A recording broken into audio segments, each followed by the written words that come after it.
Assalamualaikum warahmatullahi wabarakatuh. Perkenalkan, nama saya Alia Nazma Paramita dan rekan saya Widya Rizky Azhara. Di sini kami akan mempresentasikan mengenai Smart Farm and Agriculture untuk proses pembuatan aplikasi atau smart applications.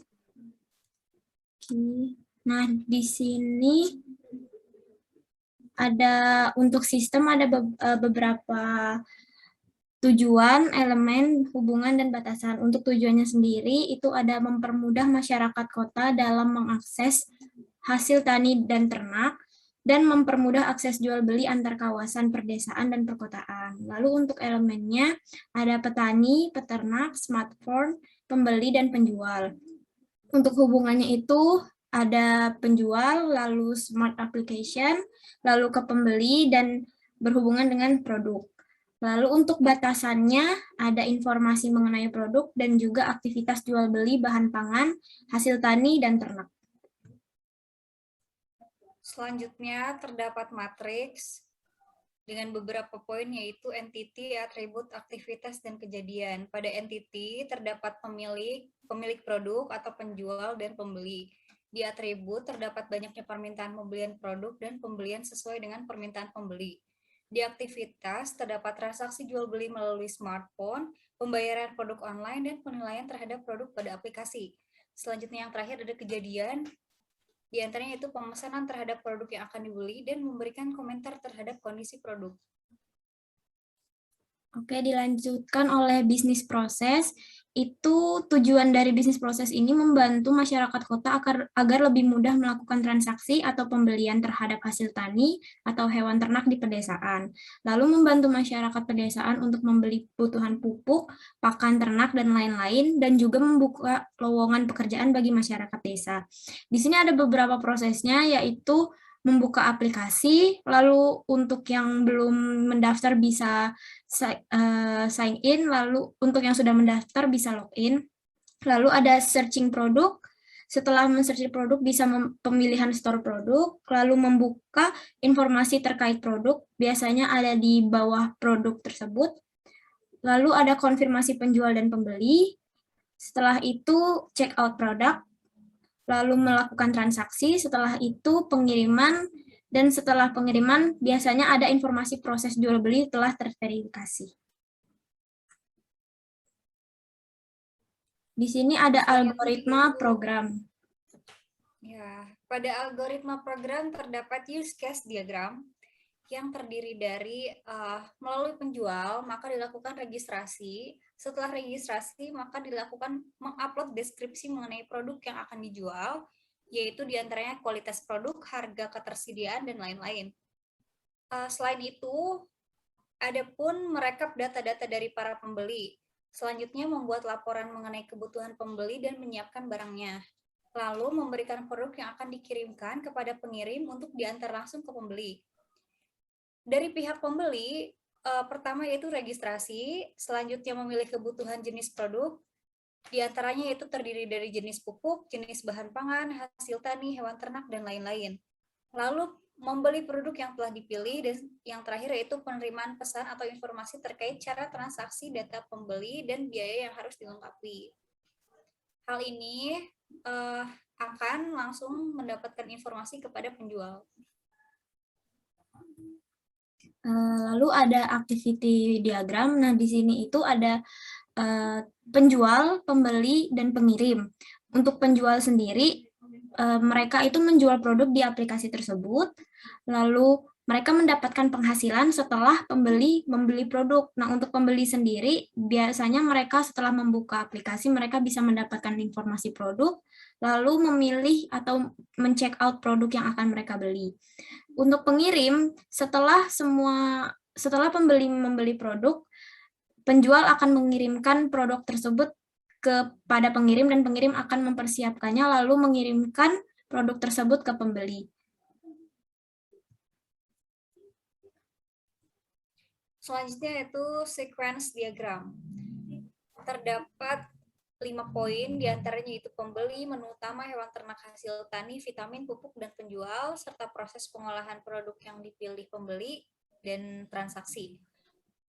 Yang pertama yaitu pemilihan hewan ternak dan hasil tani, yang kedua tampilan produk, yang ketiga pemilihan hewan ternak hasil tani, yang keempat pemilihan vitamin dan pupuk, yang kelima pemilihan penjual hewan ternak dan hasil tani, yang keenam mengklik submit atau check out, yang ketujuh input produk yang sudah disubmit, yang kedelapan set pemilihan hewan dan tanaman sesuai dengan kualitas yang diinginkan, yang kesembilan set pemilihan vitamin dan pupuk, yang ke-10 set pemilihan penjual, dan yang terakhir set pembayaran. Lalu ada collaboration diagram. Nah, di collaboration diagram ini ada input produk dan penjual. Nah, dari sini pembeli hewan ternak, hasil tani, vitamin, dan pupuk penjual. Lalu pengecekan produk,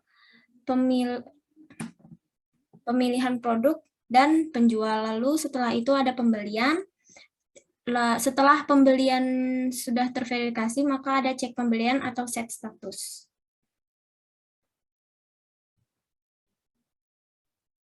Selanjutnya ada kelas diagram. Pada kelas diagram, yang pertama akan dilalui oleh pembeli dan penjual yaitu ada login, memasukkan username dan password, yang dapat terbagi menjadi 3 poin kepada kelas penjual, kelas pembeli, dan kelas admin. Di kelas penjual, pembeli, dan admin terdapat perbedaan, yaitu pada kelas penjual dapat memasukkan nama pembeli, alamat, tanggal lahir, nomor telepon, username, password. Begitupun dengan kelas pembeli, sedangkan pada kelas admin, memasukkan kode admin, nama admin, alamat, tanggal lahir, nomor telepon, username, dan password. Pada kelas penjual, hasil yang akan ditampilkan kepada pembeli, selanjutnya pembeli dapat melakukan pencarian, pengajuan permintaan, dan pemilihan produk.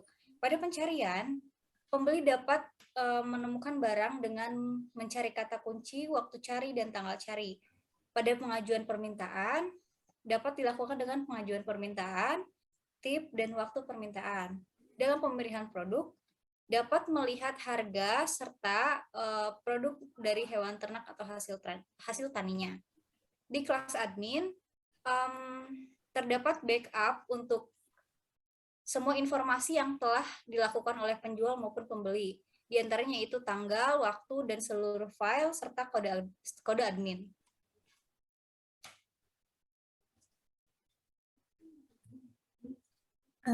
Lalu untuk state, itu ada dibagi menjadi dua, yaitu state chart diagram pembeli ternak dan state chart diagram penjual ternak dan tani. Nah, untuk state chart diagram pembeli ternak itu bisa melakukan registrasi, setelah itu penyetujuan persyaratan, lalu bisa dengan memilih hewan dan hasil tani, memilih vitamin atau pupuk, permintaan kualitas produk, dan menerima laporan tentang produk. Lalu untuk state chart diagram penjual ternak dan tani, sama seperti sebelumnya, akan melakukan registrasi, lalu persetujuan persyaratan, dan untuk hasilnya bisa menerima penawaran, menerima permintaan, memilih permintaan, dan memberikan laporan. Selanjutnya itu innovation. Dikarenakan di perkotaan tidak memiliki lahan untuk bertani dan berternak, sehingga sulit untuk mendapatkan hasil tani dan ternak. Maka dengan adanya aplikasi ini, dapat memudahkan masyarakat kota agar lebih mudah untuk bertransaksi. Sedangkan untuk masyarakat perdesaan, dengan adanya aplikasi ini bisa membantu mereka dalam mendapatkan pekerjaan dan mempermudah akses untuk membeli bahan pangan atau pupuk untuk pertanian dan peternakan mereka. Untuk tambahan di sini, untuk aplikasi lama sepertinya belum ada untuk hasil tani, ternak, dan bahan pangan. Jadi di sini kami hanya menyimpulkan mengenai beberapa contoh dari aplikasinya, seperti yang ada pada gambar. Jadi untuk aplikasinya sekitar seperti ini. Untuk penilaian, untuk konfirmasi barang, pembelian, informasi, dan harga barang semua sudah tercantum dalam produk-produk yang akan disimpan di aplikasi tersebut. Nah, mungkin sekian dari presentasi kami hari ini. Mohon maaf jika ada kesalahan dalam pengucapan atau informasi yang kami berikan. Semoga bermanfaat dan bisa melakukan yang terbaik untuk pembuatan aplikasi ini. Terima kasih. Wassalamualaikum warahmatullahi wabarakatuh.